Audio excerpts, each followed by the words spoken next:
지난주 한국 영화 그 미나리로 아카데미상 시상이 화제가 되었습니다. 저도 아직 영화를 보지 않아서 이 미나리에 대해서는 드릴 말씀이 없는데요. 한 가지 왜 아카데미상이 오스카상이 됐을까 궁금해서 좀 찾아봤습니다. 근데 가장 유력한 설이 이거더라고요. 오스카 삼촌설입니다. 아카데미 협회 도서관 직원인 마거릿 헤릭이 아카데미상 트로피를 보면서 우리 오스카 삼촌이랑 꼭 닮았네? 이 이야기를 옆에 있는 신문 기자가 듣고 그 다음날 칼럼에 언급하면서 오스카가 됐다, 오스카상이 됐다라는 믿거나 말거나 이야기가 있습니다. 여러분, 이 오스카상이 제작비는 한 350불밖에 안 된다고 해요. 네. 그러나 이 땅에서는 참 영광스러운 상 아니겠습니까? 그러나 이보다도 더 영광스러운, 정말 하늘에서 영광스러운 오스카이상을 받은 오늘 부부가 나옵니다. 가정의 달을 맞아서 오늘 여러분의 가정이 이런 하늘의 상, 오스카이상을 받는 복된 가정 되시길 주님의 이름으로 축복합니다. 오늘 본문 사도행전 18장 1절을 다시 한번 보겠습니다. 그 후에 바울이 아덴을 떠나 고린도에 이르러, 지도를 보시면요, 바울이 이제 아테네에서 고린도로 가는데 남서쪽으로 약 80km 떨어진 지점입니다. 이 당시 인구는 8만 정도였고요. 아테네가 문화의 도시였다면 고린도는 상업의 도시였습니다. 이 고린도가 지형학적으로 펠로폰네소스 반도와 그리스를 본토를 연결하다 보니까 이 육로로는 남북 간의 교통의 요지가 되고요. 또 고린도에는 항구가 2개나 있었다고 합니다. 그래서 동서간의 해로로 이 모든 방향이 연결되는 교통의 요지가 고린도였습니다. 이런 지리적 환경 때문에 고린도가 상업적 중심지로 발달하게 되었다고 합니다. 종교적으로는 이 고린도에도 헬라의 여러 신들이 있었는데 가장 대표적인 신이 아크로크린토스라는 산 정상에 580m에 세워진 아프로디테 신전입니다. 이게 미의 여신이다 보니까 그 신을 섬기는 그 중에 1000여 명의 매춘부가 있었다고 합니다. 이것만 봐도 얼마나 음란한 도시였다는 것을 알 수가 있습니다. 우리 고린도전서 5장 9절에도 이런 말씀이 있어요. 내가 너희에게 쓴 편지에 음행하는 자들을 사귀지 말라 하였거니와 라는 말씀이 기록될 정도였습니다. 이 당시에 철학자 아리스토파네스가 코린티아 제스타이라는 말을 처음 했는데요. 고린도 사람 같다는 말입니다. 이거의 의미는 성적으로 타락했다라는 그런 의미를 가질 정도로 고린도는 타락한 도시였습니다. 이 고린도를 아테네하고 비교한다면요, 아테네는 철학과 문화, 예술의 도시 아닙니까? 우상 숭배를 했지만 화려한 도시였다면, 그럼에도 바울이 복음을 전했는데, 여러분, 아덴에서 교회가 세워졌다, 바울이 아덴서를 기록했다라는 말이 한 구절도 없습니다. 그 당시 그리스의 최대의 도시인 이 아덴에 대한 기대가 컸을 텐데 그만큼 실망 또한 컸을 것입니다. 그런데 그에 비해서 이렇게 성적으로 문란한 타락한 도시 고린도에는 교회가 세워지고 고린도 전후서가 쓰여지게 됩니다. 참 이런 거 보면 사람만 외모로 판단하지 않는 게 아니라 우리가 환경도 외모로 판단해서는 안 된다는 것입니다. 바울이 3차 선교여행 갈 때요, 이 고린도에 석 달간을 다시 머물게 되는데 그때 여기에서 고린도에서 로마서를 쓰게 됩니다. 우리 로마서 20장 5절에 보면 어떤 말씀이 기록되어 있냐면 죄가 더한 곳에 은혜가 넘친다, 이런 말씀이 나오는데요. 이 말씀이 바로 고린도에서의 깨달은 경험을 통해서 기록된 말씀이라는 것입니다. 사랑하는 성도 여러분, 아무리 세상에서 잘 나가도 세상 끝은 심판이라는 것을 우리는 잊지 말아야 될 것입니다. 그러므로 오늘 우리들은 겸손하게 세상에서 잘 나가시더라도 우리가 죄인임을 깨닫고 날마다 하나님의 은혜를 사모하는 복된 우리 성도님들 다 되시길 주님의 이름으로 축복합니다. 사도 바울이 이 고린도에서 누구를 만납니까? 베레아에서 헤어졌던 실라와 디모데와 다시금 합류하게 됩니다. 자, 이때 어떤 일이 벌어지냐면 우리 5절과 6절을 함께 같이 교독합니다. 실라와 디모데가 마게도냐로부터 내려오매 바울이 하나님의 말씀에 붙잡혀 유대인들에게 예수는 그리스도라 밝히 증언하니, 그들이 대적하여 비방하오늘 바울이 옷을 털면서 이르되 너희 피가 너희 머리로 돌아갈 것이요 나는 깨끗하니라. 이후에는 이방인에게로 가리라 하고. 바울이 지금 하나님 말씀에 붙잡혀서 복음을 증거함에도 여전히 시기하는 유대인들의 대적과 비방을 받았다는 것입니다. 얼마나 힘들었겠습니까? 자, 이 상황을 고린도 교회에 보낸 바울의 편지에서도 나타나는데요. 우리 고린도전서 2장 3절을 한번 같이 보면은 바울이 그렇게 기록합니다. 내가 너희 가운데 거할 때 약하고 두려워하고 심히 떨었노라. 이렇게 기록하고 있습니다. 바울이 하루 이틀 당하는 어려움이 아닌데도 오죽하면 두려워 떨었다라고 기록하고 있는 것입니다. 바울이 성령의 음성을 듣고 아시아로 가던 발걸음을 마게도냐, 유럽으로 바꾸었는데 빌립보에 와서는 옥에 갇히질 않나, 데살로니가 또 베레아에서는 쫓겨나는 신세가 되고 말았던 것입니다. 지난주 아덴에서는 쫓겨나지는 않았지만 쫓겨나다시피 해서 이 아덴을 떠나서 혼자 고린도에 왔을 때 그 외롭고 힘들었을 그 바울의 모습을 한번 생각해 보시길 바랍니다. 자, 이때 사도행전 18장 9절에 주님이 나타나셔서 바울에게 뭐라고 말씀하십니까? 밤에 주께서 환상 가운데 바울에게 말씀하시되, 함께 있습니다. 두려워하지 말며 침묵하지 말고 말하라. 주님이 환상 중에 나타나셔서 바울에게 두려워하지 말라 이렇게 말씀하는 것입니다. 그렇습니다. 사랑하는 성도 여러분, 정말 두려워해야 될 사람들은 누구일까요? 주님을 알지 못하는 사람들이죠. 하나님의 심판과 멸망을 향해서 달려가고 있는 사람들, 어리석은 사람들이 두려워해야 되는 것입니다. 마태복음 10장 28절에 보면 몸은 죽여도 영혼은 능히 죽이지 못하는 자들을 두려워하지 말고, 누구를 두려워하라고 말씀하고 있습니까? 오직 몸과 영혼을 능히 지옥에 멸하실 수 있는 하나님을 두려워하라고 말씀하고 있습니다. 그러므로 사랑하는 성도 여러분, 우리가 하나님을 두려워할 때 사람을 두려워하지 않을 수 있는 것입니다. 우리가 하나님을 두려워할 때 세상을 두려워하지 않게 되는 것입니다. 하나님께서는 오늘 이렇게 두려워하는 바울에게 위로하시면서 용기를 주십니다. 바울이 아마도 이 두려워해서 잠시 침묵했던 것 같습니다. 이때 성령님께서 바울에게 침묵하지 말고 말하라 이렇게 말씀하고 있어요. 우리가 지금 이 상황을 조금 더 잘 이해하기 위해서는 고린도서를 함께 같이 살펴볼 필요가 있는데요. 바울이 고린도 성도들에게 한 이야기를 보면은 우리 3절과 4절을 같이 다시 한번 보겠습니다. 내가 너희 가운데 거할 때 약하고 두려워하고 심히 떨었노라. 그러면서 내 말과 내 전도함이 설득력 있는 지혜의 말로 하지 아니하고 다만 성령의 나타나심과 능력으로 하여, 5절은 함께 읽습니다. 너희 믿음이 사람의 지혜에 있지 아니하고 다만 하나님의 능력에 있게 하려 하였노라. 자, 여기 바울이 고린도에서 사람의 말과 지혜로 하지 않고 이제는 오직 예수님의 십자가 복음만을 선포하겠다 이렇게 결심한 배경이 무엇일까요? 자, 생각해보면 바울이 지난주의 말씀인데요, 고린도 오기 전에 아덴에서 누구와 논쟁했습니까? 에피쿠로스 학파와 스토아 학파들과 논쟁하면서 그렇게 열띠게 논쟁을 했지만 그 열매는 고작 디오누시오와 다말이라는 불과 몇 사람에 불과했어요. 얼마나 맥이 빠졌겠습니까? 모처럼 자기가 배웠던 가말리엘 문화의 헬라의 모든 철학의 지식을 동원해서 논쟁을 했지만 돌아온 반응은 말쟁이다, 소피스트다. 얼마나 허망했겠습니까? 여러분, 가끔 복음을 전하다 보면은 본의 아니게 우리가 이렇게 논쟁할 때가 있습니다. 학교에서도 직장에서도 그런 거 있지 않으십니까? 그렇게 논쟁을 하다 보면은 이 논쟁하다 할 말이 없으면 어떻게 좀 말은 잘하네 그러잖아요. 크리스찬들이 말은 잘한다고 그래요. 그러니까 우리가 참 절대 논쟁해 갖고 그 사람이 복음을 받아들이는 경우는 없는 것 같습니다. 그러니까 논쟁은 하지 말아야 돼요. 자, 이렇게 아덴에서 의기소침해진 바울이 고린도에 와가지고 또다시 핍박을 받게 되니까 영적인 우울증이 찾아온 것 같아요. 바울에게 있어서 그동안 쌓였던 이 피로감이 누적돼서 번아웃 상태가 된 것 같습니다.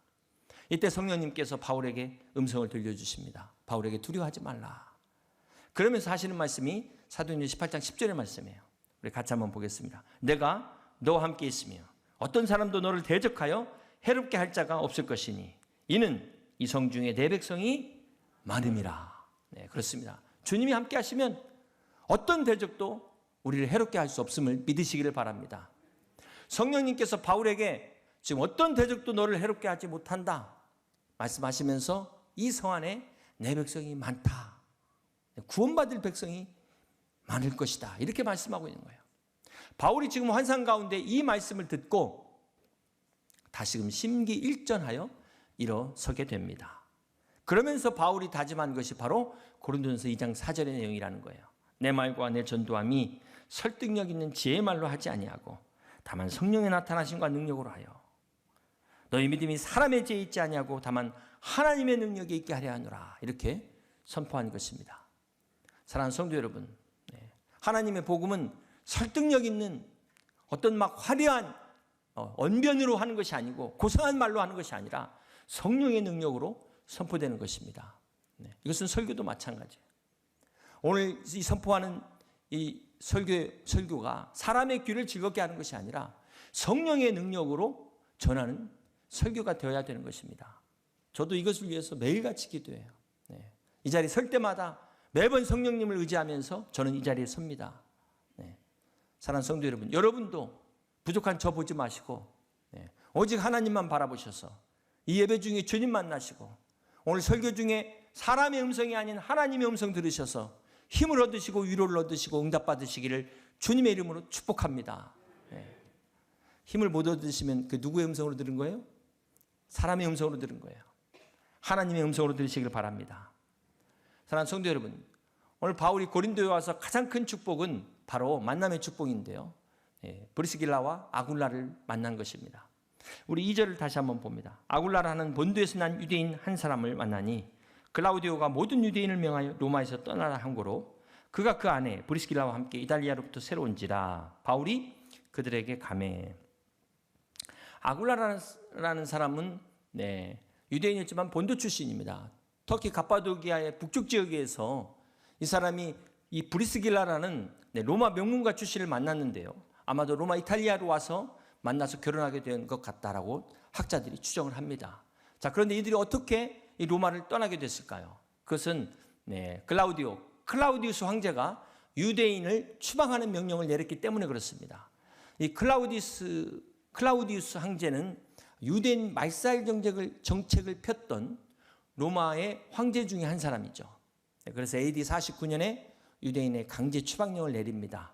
그래서 이때 많은 유대인들이 로마를 다 떠나게 되는데요. 바로 이때 아굴라 부부도 로마를 떠나서 고린도에 오게 됩니다.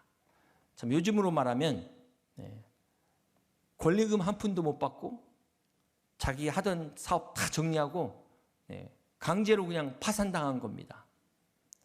자, 이 부부가 지금 아무도 모르는 낯설은 고린도에 와가지고 뜻밖의 사람을 만나게 되는데 그 사람이 바로 사도 바울입니다. 이 둘이 어떻게 만나게 되냐면 3절에 보면은 생업이 같다 그랬거든요.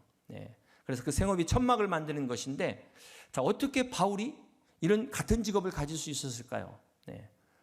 자, 그것은 여러분 유대인들의 교육 중에 하나가 반드시 부모가 자녀들에게 이 기술을 가르쳐야 됩니다. 직업을 하나 가르쳐야 되는 것이 유대인들의 부모의 책임입니다. 토라만 가르치는 것이 아니라 기술, 직업을 가르쳐줘야 되는데 바울에게 있어서 이 천막을 짓는 이것을 기술로 가르쳐 주었던 것 같습니다. 그래서 바울이 고린도에 와서 이 천막 제조업을 하는 사람들을 찾다가 오늘 아굴라 부부를 만나게 됐다는 것입니다.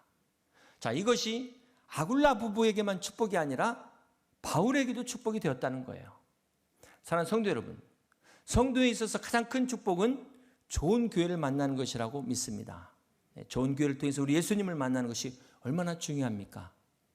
더욱이나 어렵고 정말 힘들 때일수록 좋은 교회를 만나서 주님의 위로를 얻고 용기를 얻는 것 정말 참으로 복된 일입니다. 이것처럼 축복된 것은 없어요. 근데 여러분만 그런 것이 아니라 성도만 그런 것이 아니라 목회자도 그렇죠. 목회자들에 있어서 가장 큰 축복은 오늘 아굴라와 브리스길라 같은 동역자를 만나는 것이 축복이라는 것입니다. 저는 그런 면에서 저처럼 이렇게 많은 축복을 받은 목회자가 얼마나 있을까? 좀 그런 생각을 합니다. 여러분 그렇게 생각하세요? 완전 옆구리 찔려 지금 절 받는 것 같은. 누가 뭐래도 좋은 교회, 좋은 성도 만나는 것은 일생일대의 축복인 줄 믿으시길 바랍니다. 그러면 여러분 오늘 우리 교회의 만남을 통해서 주님을 만나시고 구원받으시고 여러분의 삶이 아름답게 변화되시기를 주님의 이름으로 간절히 축원합니다. 이 아굴라 브리스길라 부부는요 평생을 이 천막 제조하다가 그냥 끝날 사람 아니었습니까? 이들이 바울과 만남을 통해서 완전히 삶이 바뀝니다. 성경에 이들 부부의 이름이 6번이나 나와요. 자, 그런데 4번은 아내의 이름인 브리스길라가 먼저 나오죠. 보통 남편의 이름이 먼저 나와야 되는데 왜 아내의 이름이 이렇게 많이 나왔을까? 그것은 남편보다 아내의 믿음이 훨씬 더 컸기 때문에 아내의 헌신도가 더 컸기 때문에 아내 이름이 먼저 나왔다라고 보고 있습니다. 여기서 우리는 아내들의 역할이 참 중요하다는 걸 알 수 있어요. 남자가 믿음이 없어도 아내가 믿음이 있으면 결국은 그 남편이 돌아오더라고요. 여기 그런 분 많이 계실 거예요, 아마 이 가운데. 그런데 반대로 남자가 여자의 신앙을 이끄는 것은 훨씬 더 어렵습니다. 훨씬 더. 저는 그 이유가 그만큼 여자가 남자보다 우수하다. 하나님께서 나중에 만드셨기 때문에 이 버전이 나중 거랑 훨씬 이 재료 자체가 틀리잖아요. 흙이 아니고 뼈로 된 거기 때문에 훨씬. 여러분 아담과 이 하와가 결국 하와가 아담을 유혹하잖아요. 또 사도행전 5장에 보면은 아나니아 삽비라 부부 기억나십니까? 부부가 둘이 똑같아가지고 성령 속여가지고 같은 장소에서 같은 날 죽었어요. 저는 아마도 아내 삽비라가 부추겼을 확률이 높다. 거기다가 한 표 던집니다. 그렇다고 브리스길라만 아내만 훌륭하냐? 여러분 남편의 외조가 없었으면 어떻게 이렇게 헌신할 수 있었을까요? 자, 그런 면에서 부부는 한 몸이라는 것입니다. 부부는 항상 특히 6번의 부부의 이름이 같이 나온다는 것. 아굴라 브리스길라가 항상 함께하는 부부였다는 것입니다. 오늘 여러분도 그런 복된 부부 되시기를 주님의 이름으로 축복합니다. 우리가 선교할 때 이 자비량 선교사를 텐트메이커라고 하는데요. 이 아굴라 브리스길라에서 나온 이야기입니다. 이 아굴라 부부는 지금 천막을 제조하는 그 직업을 가지고 바울과 함께 사역을 했거든요. 고린도전서 16장 19절에 보면 아시아의 교회들이 너희에게 문안하고 아굴라와 브리스가와 및 그 집에 있는 교회가 주 안에서 너희에게 간절히 문안하고, 여기 브리스가는 브리스길라의 애칭이죠. 이 아굴라 부부가 자기 집을 고린도 교회로 내놓았다는 것을 알 수가 있는 구절입니다. 또 오늘 본문 사도행전 18장 11절에 보면은 1년 6개월을 머물며 그들 가운데 하나님의 말씀을 가르치니라. 바울이 고린도에서 1년 6개월을 거하면서 하나님의 말씀을 가르쳤는데 거기가 어디였을까요? 아굴라 브리스길라의 집이었다는 것입니다. 자, 이 기간 동안 이 부부 또한 바울과 1년 6개월 함께하면서 말씀으로 양육받았으니 얼마나 복된 기회였겠습니까? 여러분 고린도 교회에 문제가 많잖아요. 나중에 다루겠지만 이 고린도 교회의 특별히 문제 중에 바울파, 또 아볼로파, 게바파, 그리스도파 이렇게 나눠지는 문제가 있었는데, 자, 그렇게 볼 때 이 아볼로라는 사람이 상당히 영향력 있는 영적 지도자라는 것을 알 수 있습니다. 이 아볼로를 누가 세웠을까요? 우리 사도행전 18장 24절과 26절을 한번 같이 교독합니다. 알렉산드리아에서 난 아볼로라 하는 유대인이 에베소에 이르니 이 사람은 언변이 좋고 성경에 능통한 자라. 그가 일찍이 주의 도를 배워 열심으로 예수에 관한 것을 자세히 말하며 가르치나 요한의 침례만을 알 따름이라. 그가 회당에서 담대히 말하기 시작하거늘 브리스길라와 아굴라가 듣고 데려다가 하나님의 도를 더 정확하게 풀어 이르더라. 지금 이 아굴라 두 부부가 물질로만 헌신한 것이 아니라 아볼로에게 복음을 가르쳐 줄 정도로 이 사람들은 헌신된 사람들이었다는 것입니다. 사도행전 18장 18절을 또 보시면 바울은 더 여러 날 머물다가 형제들과 작별하고 배 타고 수리아로 떠나갈새 함께 있습니다. 브리스길라와 아굴라도 함께 하더라. 지금 바울이 2차 선교 여행을 이제 마무리할 즈음에 다시 이제 수리아 안디옥으로 돌아가는데요. 이때 이 부부가 함께 동행하게 됩니다. 우리 한번 지도를 보실까요? 바울이 이제 고린도에서 겐그레아로 가게 되죠. 자, 이 겐그레아에서 배를 타고 에베소로 건너갑니다. 이때 이 에베소에 브리스길라와 아굴라 부부를 남겨놓고요. 바울은 다시 거기서 배를 타고 가이사라로 갑니다. 이 가이사라에서 바울이 예루살렘을 거쳐서 수리아의 안디옥으로 돌아가게 됩니다. 이렇게 2차 선교 여행이 마치게 됩니다. 우리 로마서 16장 3절부터 4절을 함께 같이 교독해 보면 너희는 그리스도 예수 안에서 나의 동역자들인 브리스가와 아굴라에게 문안하라. 그들은 내 목숨을 위하여 자기들의 목까지도 내놓았나니 나뿐 아니라 이방인의 모든 교회도 그들에게 감사하느니라. 바울이 지금 로마서 16장에서 지금 26명의 동역자들에게 안부를 전하는데요. 거기 제일 먼저 나오는 사람이 누굽니까? 브리스가와 아굴라에게 문안을 하고 있습니다. 자, 이 두 부부가 바울을 위하여 자신들의 목을 내놨다. 이거 하나만 봐도 얼마나 헌신을 했는지를 알 수 있습니다. 자, 이런 아굴라 부부를 만난 곳이 바로 고린도였다는 것입니다. 아덴에서 낙심해가지고 고린도에 왔던 그 바울에게 하나님께서 위로의 선물로 붙여주신 동역자, 그게 바로 브리스길라와 아굴라 부부였던 것입니다. 바울은 이 고린도에서 평생의 동역자를 만나게 된 것입니다. 사랑하는 성도 여러분, 오늘 본문의 이 브리스길라와 아굴라는 평신도들의 모델입니다. 여러분들의 모델이에요. 특별히 이 두 부부를 통해서 그리스도인들의 직업관은 어떤 직업관이 되어야 되는가를 보여주고 있다는 것입니다. 여러분, 지금 아굴라와 이 브리스가는 사역자가 아니에요. 그럼에도 불구하고 그들의 본업이 무엇이었습니까? 그들의 본업이 바울과 함께 선교하는 것이었어요. 그리고 그들의 부업은 자신들이 원래부터 했던 장막 제조업이 부업이 된 겁니다. 그렇습니다. 사랑하는 성도 여러분, 오늘 하나님께서 여러분을 축복하신 이유가 어디에 있다고 생각하십니까? 혹시 하나님의 축복을 간절히 바라고 있는 분 계십니까? 새로 사업을 시작하면서 하나님의 축복을 간절히 사모하는 분 계십니까? 자, 하나님이 여러분을 축복하셔야 될 이유가 어디에 있을까요? 여러분의 본업이 주의 일이 될 때, 여러분의 본업이 하나님의 영광을 위한 것일 때 하나님이 축복할 명분이 있다는 것입니다. 여러분이 무엇을 하냐는 건 중요하지 않아요. 그런데 무엇을 하든 오직 나만을, 내 가정만을 위해서 산다면 하나님이 과연 거기에 축복하실 이유가 있을까요? 사랑하는 성도 여러분, 그러므로 우리는 인생의 어려운 순간마다 돌아봐야 됩니다. 주객이 바뀐 것은 아닌가, 내 본업과 부업이 바뀐 것은 아닌지 돌아봐야 되는 것입니다. 오늘 주님의 영광을 나타내라고 하나님이 여기까지 이렇게 인도하시고 축복하셨건만, 하나님이 여러분의 사업과 직장을 이렇게 축복하셨건만 혹시 그것을 진짜 본업과 부업을 잊어버리고 있지는 않는지 돌아봐야 되는 것입니다. 그러므로 사랑하는 성도 여러분, 우리는 무엇을 하든지 오늘 우리가 이 땅에 살면서 주님의 영광을 나타내는 것이 우리의 본업이 되어야 될 줄로 믿습니다. 그리고 하나님이 여러분에게 주신 그러한 것들, 사업과 직장은 부업으로 여길 때 하나님께서 기가 막힐 웅덩이에서 건지시고 그 모든 불안 가운데서도 하나님이 친히 막아주시고 하나님이 함께 하시는 놀라운 축복이 여러분 가운데 함께 하실 줄 믿으시기를 바랍니다. 지난주에 삼성의 전이건희 회장님 상속세가 화제가 됐죠. 전 세계에서 가장 많은 상속세라고 화제가 됐습니다. 여러분, 아무리 이 땅의 부자에서 많은 유산을 남겼어도 하나님을 알지 못하면 어떻게 될까요? 그거야말로 안타깝지만 진짜 알거지 아닙니까? 프랑스의 억만장자인 자케풍이라는 사람이 있었습니다. 갑작스러운 그런 사회 변화와 경제 여파로 인해서 막대한 이 재산에 피해를 입게 되는데요. 그 많던 재산이 막 한순간에 다 날아가고 통장에 10만 달러만 남았다는 은행으로부터 통보를 받게 됩니다. 10만 달러가 적은 금액은 아니지만 억만장자에 비하면 극히 적은 금액이죠. 이런 충격적인 소식을 은행으로부터 들은 자케풍은 그만 충격으로 말미암아 쓰러져서 죽게 됩니다.